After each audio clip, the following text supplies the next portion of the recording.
Thank you for being here. May I, on behalf of the People's Progressive Party, once again issue our deepest condolences to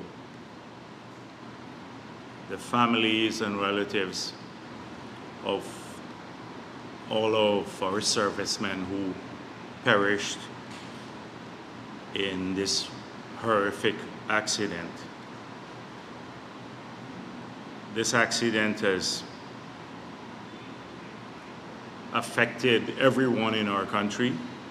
It has affected our national psyche, and we're so pleased with the outpouring of sympathy from all quarters of our society and their love for the servicemen who departed.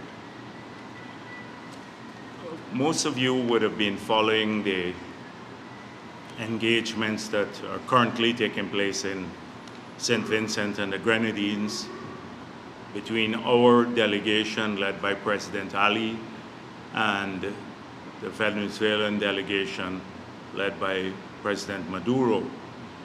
NCN has reported that President Ali met with his CARICOM counterparts, and CARICOM also met, including the representative from Brazil, met with President Maduro. Right now, both leaders and their delegations are in a meeting. Since morning, I spoke with the president several times, and he has been, he's in great spirit, and we know that he will defend the positions of this country admirably in any such engagement. I have full confidence in the strength of our delegation and the robustness in which they will pursue our national interests. One in our country, first of all for the border controversy and the ICJ process. We've also had national solidarity in fighting off Maduro's support from the opposition on this meeting. A written letter by the leader of the opposition saying he supports dialogue, especially dialogue aimed at ensuring that we keep peace in our region. So I was a bit surprised that at the press conference today held by the leader of the opposition, that he would return to this matter in a manner that is not helpful, particularly given that those discussions are taking place at this very moment. And I must say that he steered out clear of the rhetoric of some of those who are trying to lead him to make statements that are hostile not to our national well-being and our national interests, namely Bench Cup and Adam Harris.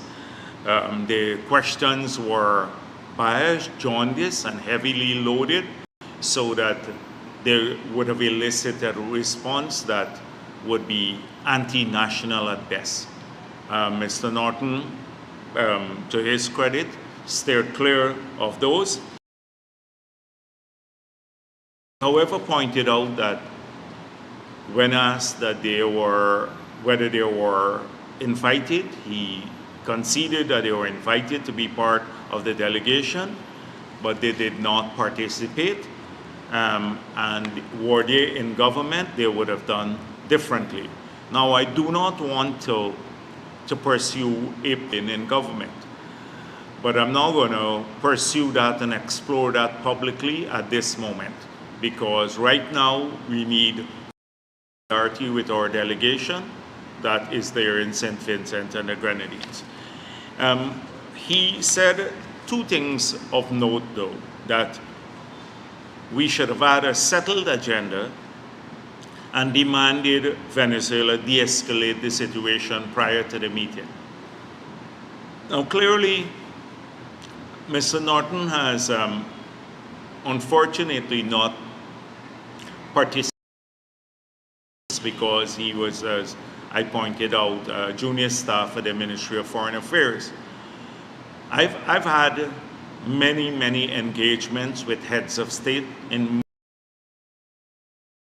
some very contentious, including a similar one with the president of Suriname in Canuan, in St. Vincent and the Grenadines, when we had the gunboat from Suriname try to force the drilling operations in Guyana, the first one done by CGX. And so it was a very difficult meeting. And when you go to these meetings, you have to ensure that your positions are not compromised, first of all, in whole or by creeping or by stealth. And we are fully aware of that. President Ali knows that. You know, he's been fully briefed, he knows that. So sometimes the meetings are fluid, particularly when they're mediated by third parties. So there has to be some element of fluidity. But if you want peace in the region, the de-escalation cannot be a prior condition. It has the meeting is set up to talk about de-escalation. In fact, I'm surprised that Mr. Norton is claiming that he didn't have a settled agenda, but elements of the meeting were already known or what would be discussed. And this came clearly from CARICOM itself. CARICOM made it clear that after the caucus with their heads that took place on Friday, December 8th, that they believe that there should be an engagement between the two leaders. They said the statement that was issued subsequent to that meeting, which was held on the 8th,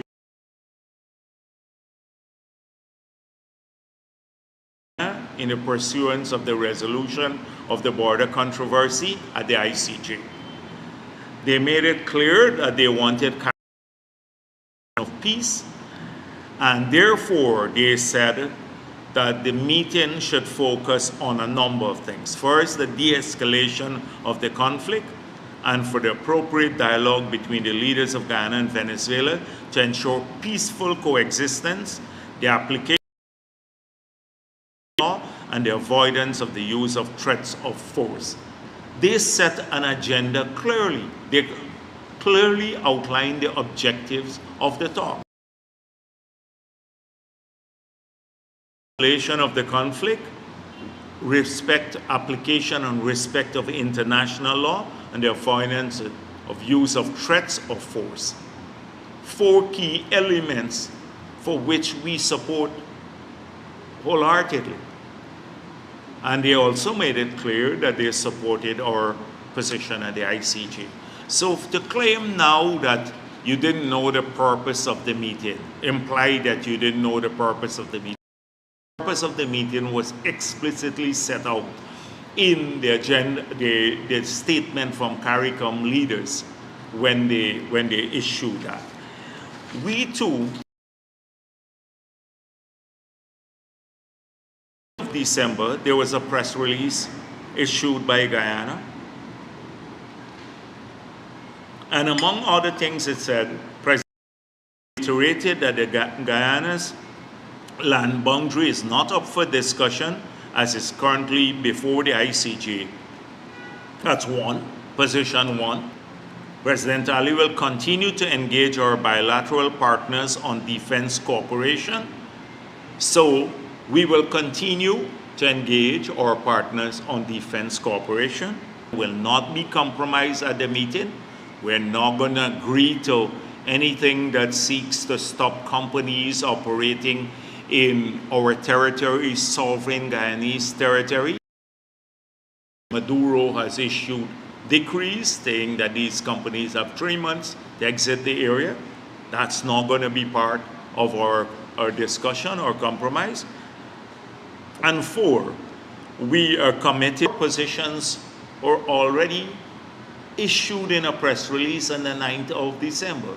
For him to claim now that he's a bit uneasy, we may compromise on the process before the IC, it's a bit disingenuous. And therefore, I don't think that the meeting, the press conference he had has been helpful to the process. The process is ongoing now. It's ongoing now. But I'm also pleased that he, while men who are there just to start trouble, including pointing out Adam Harris, saying that a large number of Venezuelans have been registered. The earlier claim by APNU, and Mr. Norton had pointed out that their checks indicated that that is not so, registered to be voted. That they were told this, but when they checked it, it was all along. That they're here, there are quite a few, most of them are Guyanese, but they've not been exploited for political purposes. We didn't bring them from Venezuela to vote for the PPP, as was implied by wild cards like Amanza Walton and the others, somehow implying we brought them here to vote. They fled oppression, they fled hunger. And they were claiming that we had a mass registration of these people. Out today, that is subsequent checks pointed out that this is not so. So we remain engaged. We have a good delegation. We have major consultations taking place, and our meeting you'd have a report from our delegation in St. Vincent later in the day as the meeting unfolds, but you can rest assured, outlined earlier, there shall be no compromising. We can't tell you right now what the outcome of the other elements are, because we've committed ourselves to have a region remain a zone of peace. But one thing that will not happen is the compromising of national interests. We have done this in the People's Progressive Party hundreds of times before in the period when we were in government. And very, very, very anxious circumstances and intense situations. People don't recall that in the past. And we've emerged from all of them stronger. We emerged from the Suriname conflict with a settled border, which had not happened in a century. A settled border, by invoking the UN Convention on the Law of the Sea. And so we will not flinch in the face of these negotiations. I've seen, given that the COP28 just ended, right now if you look at the global news, you will see it dominate.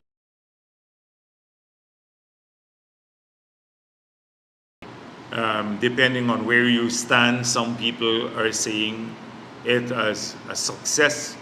Nobody sees the outcome of COP as an overwhelming success. Some are seeing it and others are very disappointed as to the outcome. So, and that depends on their perspective or which interest they represent. A few things we have been in the public domain as commenting on already, and I will just make sure that first of all, we are disappointed that Article 6, which dealt with carbon markets, did not make any advance. That's the first position. We thought that advancing the carbon markets will create greater incentives for countries without taking away the forest as a development tool in the arsenal of these countries. Live in the forest, they earn from the forest. The forests are not museum pieces for anybody in the northern part of our world, and we had a setback on that. And it just demonstrates something that we've been saying. It's an age-old fight. We started in 2007 to push for this market-based mechanism. We did not succeed because the global north was unprepared to put up the money. We embarked on our own route. In Guyana, a unique example, we launched one of the first low-carbon development strategies in the world. When we launched it, you recall the opposition at that time, they were opposed to it. We had a bilateral agreement with Norway. The opposition at that time wrote Norway saying money should not come to Guyana. We persisted with all of this. The money, we earned $220 million US dollars. The irony of this all is that most of the money were available to APNU when they got into office to spend.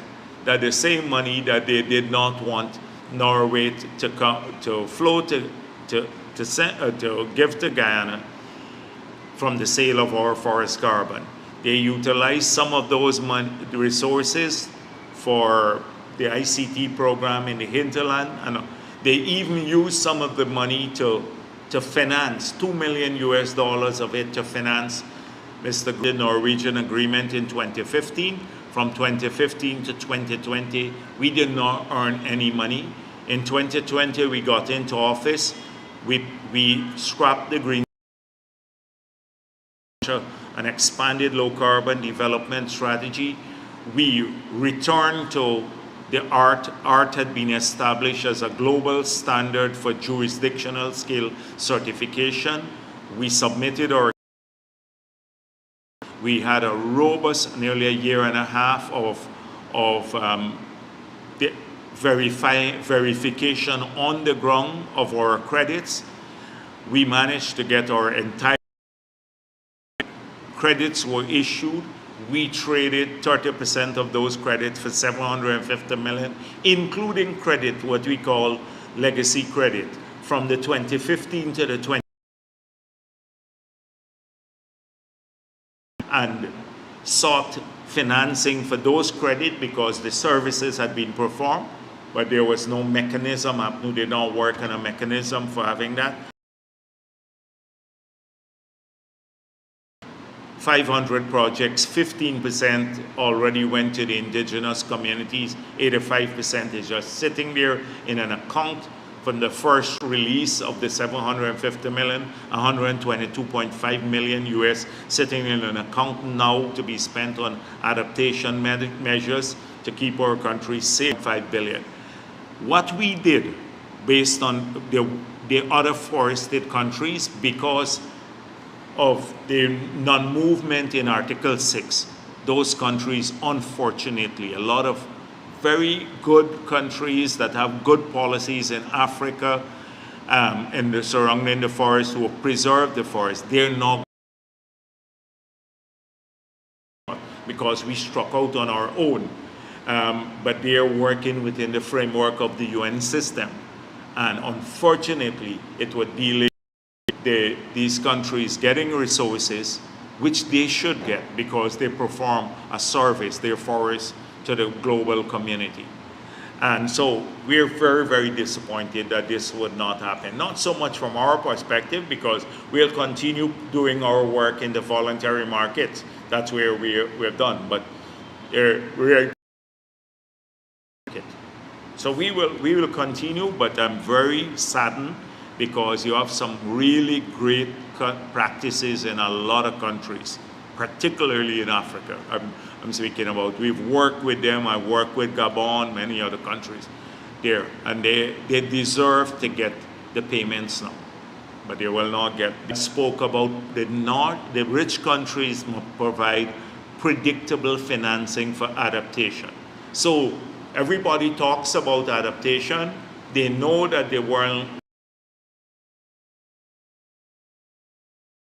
because already the consequences of the accumulated concentration of greenhouse gases will cause catastrophic events or adverse weather events in many of these countries that we've already seen, like in the Caribbean with hurricanes and stuff like that that have systemic impact. So everyone recognize that without it, countries are going to, it's almost face an existential threat. They recognize that the countries don't have the capability, their financial capacity to do it, and yet they're unprepared to assist them to do it, the developed countries. And so when the language came up that there must be long-term financing, they struck that out of the text. And so we leave COP28 without any long-term predictable financing at scale for adaptation.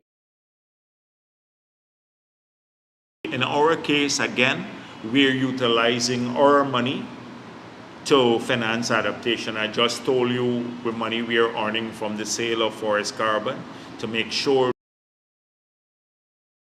climate resilient. We can tackle droughts and water-related problems. We can climate-proof many of our infrastructure here in Ghana. Means of earning through the mitigation side, so they have to wait on funding from international community, and their fiscal situations are such that they can't borrow more. They can't borrow more because they're already stressed in borrowing, already reached almost their limits in borrowing. So that's the second disappointment that I personally share. The Loss and Damage Fund was established. This is for previous some progress in this, and they had about 500 million, under 500 million of pledges. But when you think about $30 trillion, that is the estimate, and some people estimate it at $250 billion to trillions of dollars, $30 trillion, depending on how you look at the numbers or who does the numbers, you would see that this is a paltry sum. And then the mechanism for its handing it out, although they appointed a board and they would deal with it through the World Bank, I believe that it would be so bureaucratic, it will take a significant while before it gets into the hands of these countries, but it's a tiny sum. Just think about $400 million for the entire world for loss and damage, this carbon, the 30%, and we sell the remaining 70%. We will raise over $2.5 billion US dollars. The 15% or the share for the Amerindian communities will be over 400 million US dollars. Just for our Amerindian community, therefore, they've pledged $400 million for the at COP. So it just gives you a sense of magnitude about what is needed and how much is available and how much is pledged. And then there's been a talk about they're phasing out of fossil fuel, phasing down. And the agreement was the transitioning. Now, everybody says we must transition from use of fossil fuel. The US was the largest producer of oil this year. The largest global producer of oil. Would they stop using gasoline to run the vehicles? Would they stop the building coal-fired power plants? I saw there's an agreement to phase out or phase down unabated coal, but not to stop it. Not to stop it. And coal is even the most polluting form of fossil fuel you can find now. It's worse than bunker C or diesel. worse than natural gas that we're using now as a transitional fuel. So talking about tripling renewable energy without in that and leaving it up to countries to do it without any firm target or penalties for not doing it is just like leaving it to wishful thinking, because countries are going to operate on the basis of what's in their best interest. And if it's going to, by phasing out fossil fuel, it will drive up cost significantly. They're going to reverse, like the UK did that. When the cost of energy to the household skyrocketed and it became a political issue, the same country that was championing end of coal and phasing out fossil fuel then gave 100 licenses to explore for oil and also reopen some coal plants. So people, this here is wishful thinking unless it is backed up by a major reduction in demand for fossil fuel. So in Guyana's case, we're a producer of fossil fuel, now oil. We support of subsidies on fossil fuel production. Countries that produce oil don't do that globally, but we've supported it. We have a zero flaring policy. The world will end flaring in 2030. That's what they said, they pledged. Not a world. Some companies that are producing oil and gas made a voluntary pledge to end flaring, routine flaring. There's carbon tax to that. So in Guyana's case, we've supported all these positions. We've said, if you reduce the global demand for fossil fuel, then the global supply would automatically be reduced, because the prices, once the demand falls and the supply remains high, then the prices would fall to a level where it would become uneconomic to produce. Yeah. And therefore, there needs movement on this. Now this brings me to the next point. So we've had a lot of discussion here about salary increases.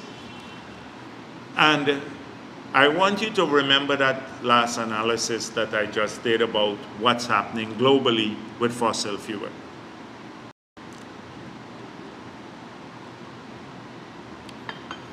So somehow there is this feeling, there's an obsession about percentages every year. You hear one person say 70%, another 15%, another 5%, 3%. But any salary increase that is not grounded in an analysis of your economy, the state of your finances, conjecture, and it will not be sustainable. We've seen this happen in many, many countries in the past. And what do I mean by all of this? So first of all, the government has an obligation. We have 54,000 public servants earning $87 billion. Public servants are very important to managing a country. They work with the administration of many of our programs in Guyana. We have ensured that working conditions have improved. We have ensured that salaries have increased for our public servants. In some categories now, at the lower level in the public service, people are leaving the private sector to come and work because we have a minimum wage now in the public service that is higher than in many private sector agencies. They're coming to work with the public service now. In the past, it wasn't so. Almost everybody is going the other way. In the upper categories, we still have people exodus from the private sector for some skill types, like maybe the engineers and for accountants, ACCA, etc. But at the lower end, we are very competitive with the private sector, public sector wages. Now, but when you run a country, you have to take care of your public servants. They're your people who help you to administer the country. But you have who work, who contribute to national wealth, who pay taxes. They also have to benefit from the treasury. And how do you get them to benefit? So you have to think about that too. You can't get them to benefit by paying higher wages because they're not working with you. So you also have to make sure that they, in a way, they pay less taxes. Now, in the period 5 years under APNU, the tax take alone increased by over $80-something billion. You go and check the numbers under APNU between 2015 to 2020, they increased tax collections by over $80 billion. And we did not have major new economic activities. In fact, if you look at the production profile of the country, almost in every sector we saw a decline in output. You check it in all our estimates, public documents. The first year when we got into office, 4 weeks after we got into office, in the middle of a global pandemic, we produced a budget. Normally a budget takes 6 months to produce because you start preparation 6 months before you do that. In the first budget, we reduced the taxes, we reversed taxes. When annualized, it is equivalent to $40 billion. It don't sound like that because people don't get the $40 billion. But when you remove VAT on electricity, on water, on data, on food items, you reverse a lot of the fee charges, etc. When you annualize, calculate how many billions in each, it was equivalent to $40 billion that people pay less. So that was $40 billion immediately less than APNU were collecting in taxes. But it was also a boost to production because we removed the VAT on machinery and equipment for every sector. They put VAT on machinery and equipment for the mining sector, for agriculture, on manufacturing, everything. And which led to people not investing. Because if you got to buy an excavator and you have to pay now $5 million more in taxes, which is what they had put on the 14% VAT, why would you invest in that?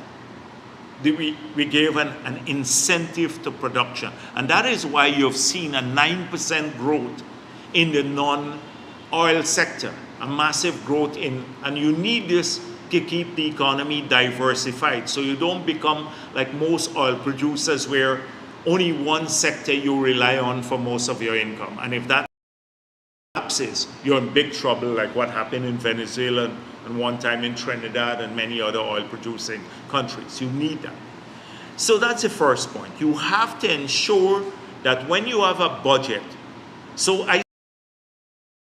we brought in $200 billion this year, $1 billion US from the oil and gas sector in the budget, and $1 billion US, which is 200 billion or so Ghana. And how come only 6.5%? But they didn't say that the school kids now are getting 10.5 billion more, 6.5% now. But you had to pay this year, from this year resources, for the last 3 or 4 years, it becomes annualized. It's recurrent.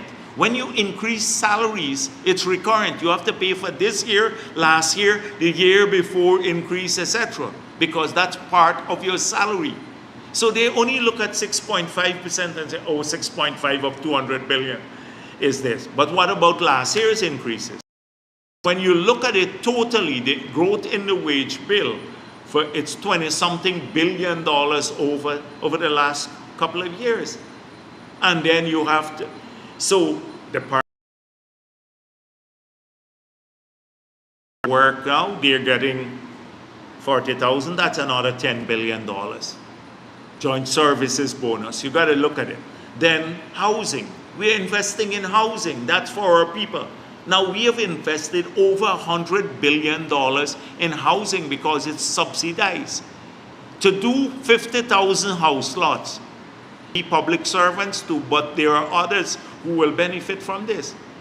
It's not only wages and salaries you can spend on. You have to spend on roads, electricity. We subsidize electricity now. We've absorbed all of the cost because of higher oil prices and carry it on the treasury. That's a benefit to everyone. We've restored pension, the subsidy to the pensioners. Where do you think you fund this from? People don't look at all of those. They think, oh, 6.5% alone. So the problem with recurrent things is that many countries do that. When they get the first oil money, they splurge. And when you increase recurrent budget, what happens in subsequent years? So I just told you about the last point I was speaking about on the climate negotiation was the longevity of oil. How long will oil be with us, and what will be the price for a barrel of oil if you have a reduction in global demand? What if it plummets to a point where it's not sustainable to even produce oil? And you've already increased all of your costs to a point where, you know, everybody think you can't cut it back now. It's already part of your wages. You're planning. That's why I'm saying you have to plan for the future too. When you look at wages, I see some people complaining from the private sector. One man from a company, a security company, saying, oh, 6.5, it should be 15. And he doesn't even pay, he won staff lowest paid among security companies. Don't even pay the NIS for their staff. Some of them. You know, people say that. And so I see some newspapers criticizing it. I hope they will give their journalists 100% increase. But they would not do that because they'd say, oh, the ads, you know, we're not getting enough ads, our finances are there, we got to pay electricity bill. They would run it that way because that's how you have to look at it as a business. Running government is a similar thing. Anybody who tells otherwise will doom this country. They don't want to face facts, so they like Norton and the others, and they're up, oh, give 100% because they're in government. When they were in government, it's paltry sums. They gave in one hand, took away the children grant on the other hand. Oh, everything now, oh, we don't have oil money.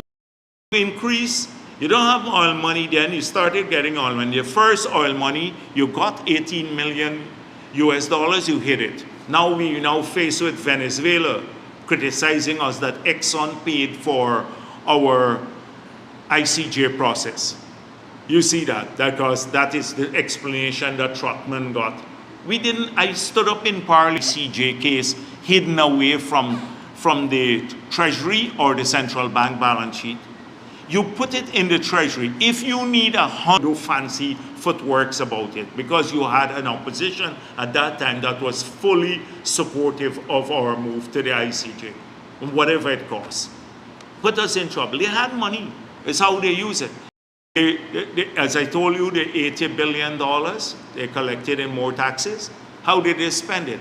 Vehicles, massive amount of vehicles, massive rentals, over $1 billion per annum in food for government.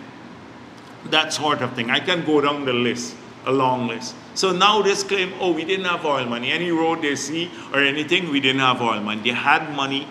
They had a lot of money. It's how they spent it. And then higher percentage increase. took away the contract gratuity from the public servants, the doctors. The doctors used to get contract gratuity, 22.5% every 6 months. So they would end up with their salary, and like most public servants, they end up with their salary, and if you get 22.5%, then you end up with another maybe 3 months of 0.5% every 6 months. And then the 1 month vacation allowance, you end up with 16 months pay. All of those who are on contract in government nearly end up with pay per year if you have a contract gratuity of 22.5%. They took it away from the public servants, and they said you must go under contract, and you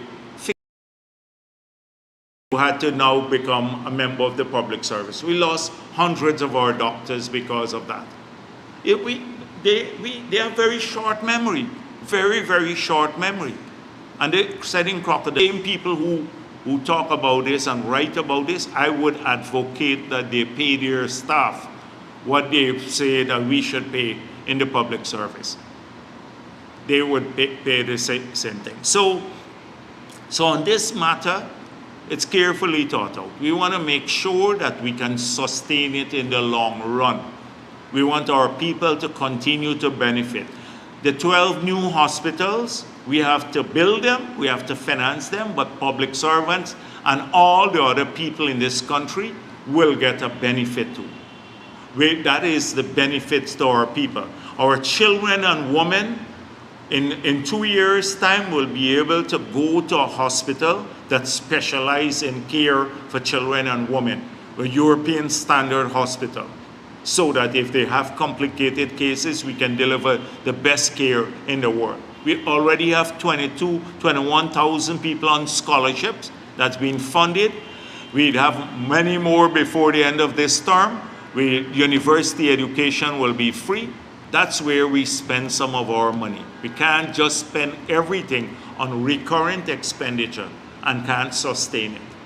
It is a balanced approach, and that's how we approach these matters. And it's the only way you can sustainably run a country. Not by some of the, with no thought behind it. And every expenditure we make has a clear thought behind it. So I'll just end there. Thank you.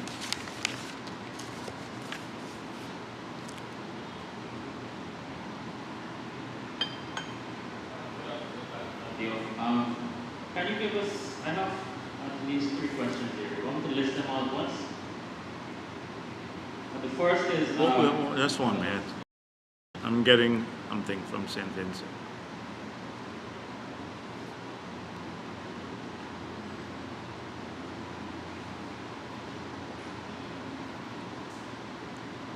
All right. Will the project development plan be completed, and will it be approved before year-end? I didn't get that. It's a project with TIA. We're pursuing it. We're pursuing it. I told you already exact dates. Please get it from Vic. He tracks this on a daily basis. Yes, the idea is, I don't know what timeline we had set, the outside date, but we're working on it. And there is no retreat on it. That, let me just say that there is no retreat. We want it done. We want the approval to be issued as soon as possible without compromising our assessment, technical assessment, and the environmental assessment. Without push people based on a fake deadline to just complete their work before they've had a chance to thoroughly assess the applications. Secondly, can you give us an update on the gas strategy, and also updates on the discussion, the negotiations surrounding the option of oil will come to close? The discussions are ongoing. That's what I know. On the gas strategy, I've seen a document from Minister Vikram Bharat about all the comments that we receive. a large number of comments that we received. The next step is to incorporate those comments and then have a total review. So that will be the next stage. I must say that I've been also a bit delinquent in this, moving this forward because of what's happening now, and but that's the next stage. And thirdly, can you give us an explanation as to why ExxonMobil is allowed to offer multi-billion dollar contracts without getting government's approval? I think that the ministry is notified about it, and especially when you deal with long lead items, often you have to, like when we were dealing with the pipelines for the gas to energy project, we had to make sure that we award those contracts even ahead of time, even before we completed the contract award for the power plant and the gas facility. So often when you deal with this, you need to keep the work to meet timelines. You need to run ahead in the planning process. Whether those the cost issue is always a factor, and that is why we have to now, consistent with the new law, we have to get a handle surrounding costs and appropriate costs.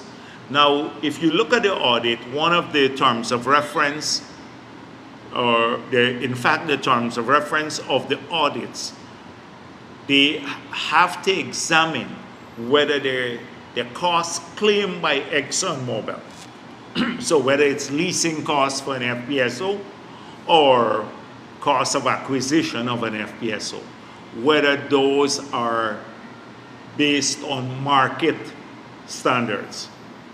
And if they exceed market standards, we have room to challenge it. If our challenge is successful, if we can demonstrate that the costs are inflated, then they would have to be removed from the cost bank and go to profit oil. So there are some mechanisms there, but it's not ex ante, it's ex post. That is how you address it. And my final question is, you said guidance that is not required, but will the government be willing to share the fixed interest rates on guidance for debt with the public? The fixed interest rate, it's multiple debts. It's multiple loans. So each would have a different interest rate. Each would have a different interest rate. So the only two variable, which could easily be shared with you because they're public documents, and I don't see a problem with sharing the fixed interest rates because, and you will see that in some cases, the multilateral financing is even more expensive than private financing, which we have discovered recently because of some international classifications. So for example, the OECD, if you look at my presentation, they bring me to a point, which I didn't mention much. So at COP 28 rather, I shared a panel with the head of the World Bank, the head of the African Development Bank, the head of the Inter-American Development Bank, several European banks, development banks, the heads of those, ministers from the UK, Prime Minister Motley, etc. So we were discussing the pause clause for debts on the UKEF, which is debt by private institutions, but the export agency from the UK would guarantee these debts. And in our case, the loan for the hospital, the children's hospital, is through a UKEF facility. So what they now decided to do, that they will put in a pause clause. It is, in case of natural disaster, you can miss 2 payments or 2 years of the servicing of the loan. So it gives you a breather. Like many CARICOM countries that are in that position, if they have a hurricane now, they don't have to take the resources to pay back these debts immediately. These would be capitalized at the end of the loan, and they can have those resources available for that period for rebuilding. So it's a good initiative. It's an advance now on what we had been arguing for a very long time. Maybe 15 years ago at the heads of government meeting, we argued for this sort of instrument, including others like insurance, climate resilience insurance. We argue for contingent lines of credit that are triggered if you have a weather-related event that's not dependent on you going back to the institutions and waiting ages to get the approval. So we're pleased about this. But I made a point there that at this meeting, that whilst we're pleased with this, that there are many hidden costs to loans taken by developing countries. In our case, we have a stronger negotiating position now because our future income in a single year could be more than all of our outstanding debt, significantly more than total outstanding debt for the whole country. Very few countries find themselves in that position. So we have pretty strong bargaining power. But many other countries in the world, they don't, and they have to go to the market because they can't find multilateral financing any longer, particularly in Africa too, and some Latin American countries. So what matters to them is the price of the credit, the interest rate, which is the price of the credit. But sometimes, so we're going to offer here this pause clause, but the interest premium could be already be very high and outsized because of lack of transparency. So what happens, for example, the OECD classify countries. So you have 8 categories depending on their perceived risk of you being able to repay your debts. In our case, it hardly moved from the time of the 80s when we were declared uncreditworthy to now when we have some of the lowest debt figures in the world. So in our case, we are in category 6 of the 8. So that requires you to pay an upfront risk premium of 13%. We've now gotten it reduced to 5, and it will be reduced further because we've made the argument now you're using the old data to assess us. But we can do that.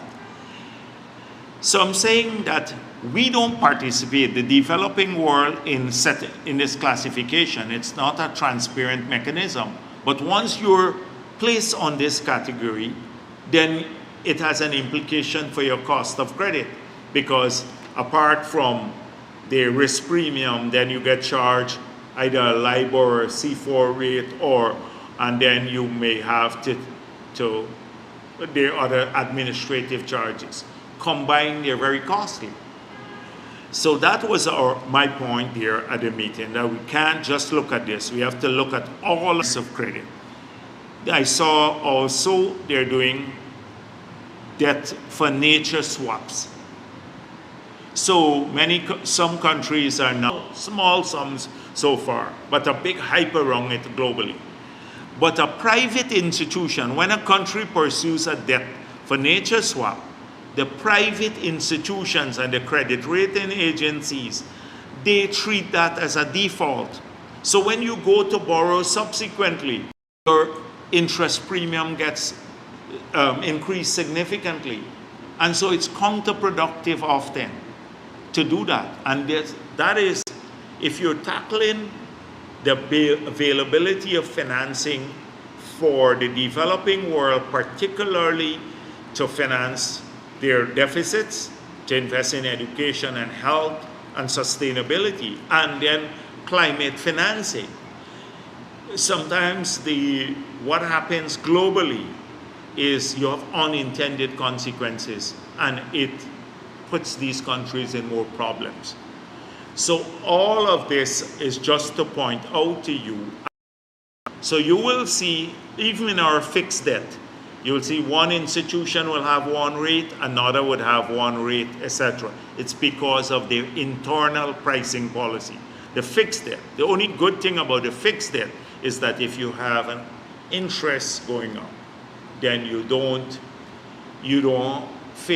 not faced with the consequences like many countries saw their debt move from maybe 3% or 0 to 7 interest. And imagine if you have $5 billion of debt and it moved from 2% or 1% to 7%. Tens of millions of US dollars more in servicing costs. Now that we've seen the signal, I saw the Feds in the US saying that interest rates have peaked and they want to work now to reduce interest rates. It's now wise to fix your interest rates at that high level now, because the trend is interest rates would lower. So if you lock in at a high fixed price now, you then have problems in the future because you locked in there already when the variable rates start falling. So you have to assess the markets all the time. So it's not a straightforward thing, you know. But I don't see any problem with making this info available. I don't see any problem making it available. But please, when you analyze it in its fullness. Because sometimes people look for a scandal or a PR moment out of it. It can't be done that way. It has to be analyzed in the context of a debt strategy which we have, and a debt strategy that allows us to fulfill the development aspirations of our people. You're not borrowing. You talk about not having money. I met a guy, he came in from abroad, and he said, I had an agreement. Are you interested in continuing the project, the agreement we had with APNU? And I said, what agreement? He said, well, I had an understanding that they would build 10 ministries at a cost of $200 million, high rises for ministries. So that's $2 billion US dollars. So I said to him, no, we are not building, maybe with the exception of housing, which we have to move out of now. We have to find a place. We're not building any more buildings for government. The president will work out of the same office, etc. That's $2 billion US dollars. So I said to him, no. And so obviously he thinks I'm backward because we don't want these nice shining buildings and stuff. That's more than the gas to energy project that will cut electricity prices by half and allow us to supply this country with cooking gas and be able to export cooking gas. That is how it would have been spent. And it fits right into our new philosophy. Bright, shiny things. Bright, shiny things. New vehicles, all of this. A show. And the events on the APNU, I didn't tell you. You should see the budget for national events. A massive amounts of money. Big shows and all of that sort of thing. So it's not having money alone. It's how you use it, what you see as priority. That matters. You can have a lot of money and then we've seen examples of oil producing countries in the world where they're poorer now because I've gone to many of these, I wouldn't call names, but presidential palaces, as soon as they get the oil money, a massive presidential palace. I've gone as they get poor, you drive down the back street and people don't have anything to eat. They don't have a place to live. And that is what happens often with mindset. So this is important. Yes, please. Dr. Jagdeo, maybe if I can just take it up a little bit to the conversation surrounding salary increases. People have also said that... Where, Jason, if at any time the president needs to find out what's going on in St. Vincent, so if he needs to come on, just let me know, I'll end this. Right, because I just got a report here, but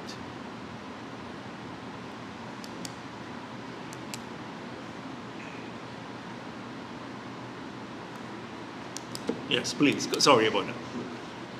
So on the conversation of two questions, on the conversation of salary increases, people have also said that a lot of the new infrastructure that we are currently building is being done via loans, and it would therefore mean that there is more room from the $1 billion to pay the salary increases. How would you explain? Yes, but if you look at, I've already calculated just 4 categories of expenditure that total $70 billion.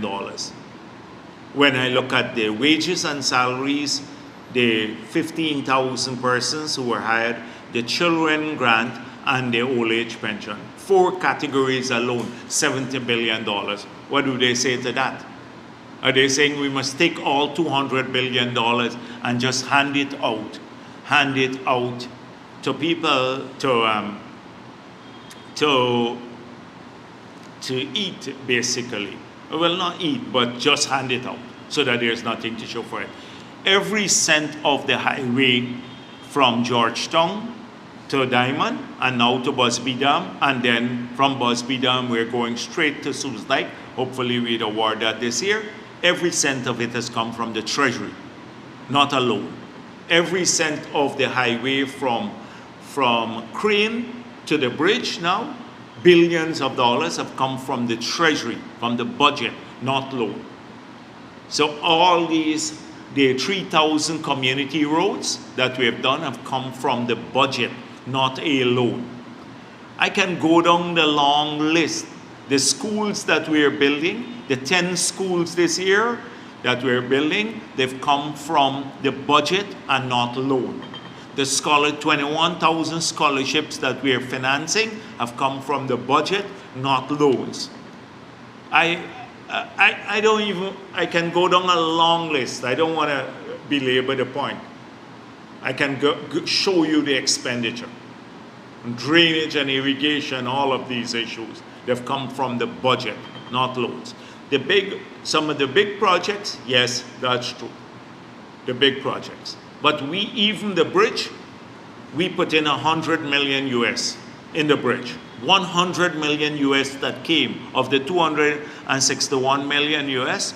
It's 100 million US dollars is from the budget. The gas to energy project, over $100 million there too for that project. So although it's financed from a loan, that's 100 million. That's $20 billion going into that. So I could list this. People just don't have a full picture. So they just talk and talk and talk, and some talk some serious nonsense. I'm tempted to respond, but I don't want to get bogged down into this. Next thing is I call them low life and all sorts of things. Second question. I had to talk too much here. Yeah. Question to Ghana Venezuela border controversy. I know you've said this already, but can you also reiterate for foreign investors who may be contemplating coming to Ghana to invest? Yes, we have not seen a single letter from anyone who intended to come to Ghana now saying, I don't want to come because of this. They understand, they've seen the statements coming out of every country in the world that supports Guyana on this border issue. They're not deferring their investments, and people who are here have not said a single thing to us about their concern that they would have to leave Guyana or anything. So, as I said before, exercise of sovereignty over the 83,000 square miles that belong to all of us is the mandate of this government. Every inch of that territory that belong to the people of this country. Can I ask you Dr. Jagdeo, Yeah. just 3 quick questions. Sure. Firstly, the recent salary increases for public servants amount to US $25 billion. We have seen in the Auditor General's report that the government has paid $540 billion to our companies for last year. Can you give us an explanation, please? So, if you look at that, the question you should have asked Mr. Stacia is this inconsistent with the agreement that was signed in 2016? Because that agreement is what determines the concessions. So it is entirely consistent. They have not gotten anything outside of that agreement. So it's not a new issue. It is the same old issue, and about whether the agreement was a good one or not. And we can engage in that debate forever. We have already stated our position on the agreement, so that's why I said to Delcia, Rodriguez, and Maduro, we ourselves have criticized the agreement. We ourselves have criticized the 18 million. You don't need to come and tell us this. This is our family fight here between us and APNU. We know that it's bad, but we are a free country and we can say this openly, and we can choose to change it or not to change it. If you change it, it will have consequences, and so we have opted deliberately not to do that. So everything you read here, it's like circular, right? Because those concessions are derived from the agreement. Secondly, coming to the non-oil sector, taxes paid by government to businesses and investors amounted to more than half of what GRA had collected in revenues for the year for last year, 2022. I didn't get taxes. Taxes waived by government to businesses. Oh, the same point you're making, but for this is generally now, not with the Exxon. The non-oil sector. Yes, the non-oil sector. So the question is, do you give concessions or you don't give concessions to get economic growth? So we could reduce this to zero if we have no investment in the country. You get zero, you don't give any concession because you have zero investment. So you don't have concessions to give. But you also don't have the economic activity which then generates revenue. So we could have easily left the 14% VAT on machinery and equipment. We could have left it there, machinery and equipment, but what would likely happen? You wouldn't, our local people may not want to invest in mining, they may not invest in forestry, they may not buy the tractor or the combine. Then you have a shrinkage of economic output. So in every country, if you go around the world, what we do is not unique. In fact, in the United States of America, in some sectors, President Biden has just passed a $379 billion bill called the Inflation Reduction Act. Most of the money in that bill is to give to people in some sectors to make investments in renewable energy. To give them directly grants, not now waiving taxes, but to give them public money to invest there. That is just passed in the US. If you go in the entire CARICOM and you ask them, how did the hotel get built here? Did you give any concession? They will show you the list of concessions because you want the hotel built. Here too, we have a 10 years tax holiday for hotel viable. And the way of making it viable is to accord fiscal concessions to investors. The Kaichon use was called,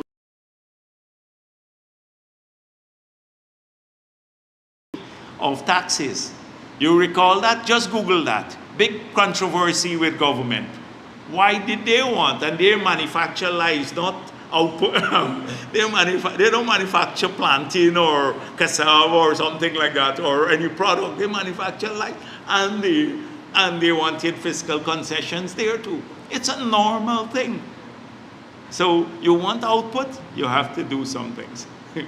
And lastly, Venezuela has doubled their budget for 2024. Yeah. And they set aside funds to, quote unquote, defend Escobar, but we know that is just to annex our region.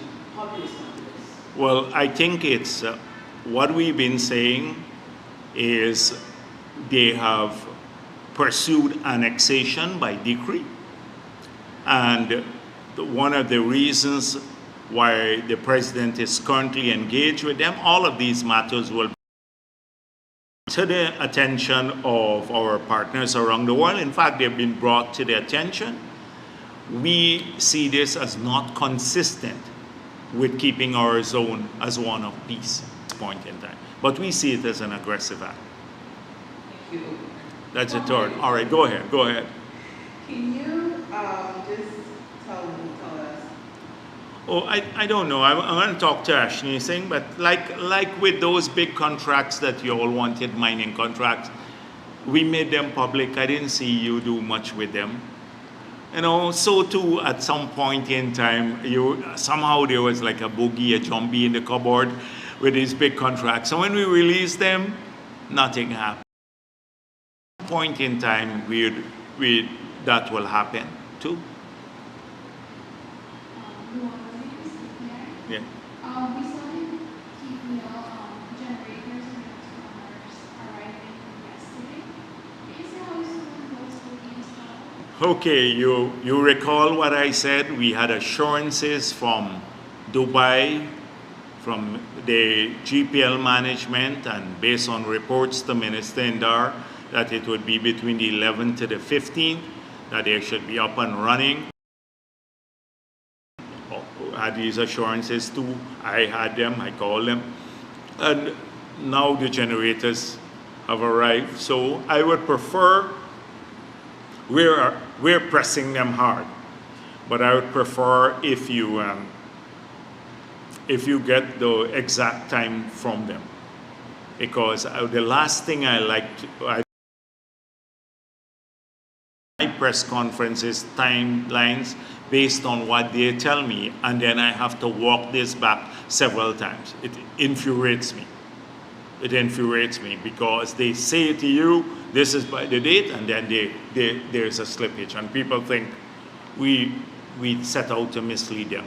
We made a significant investment because we wanted to ensure that there's more power in the country, and all of this is just, we may have to invest even more before the gas to energy project comes on stream, but that will solve all of this definitively.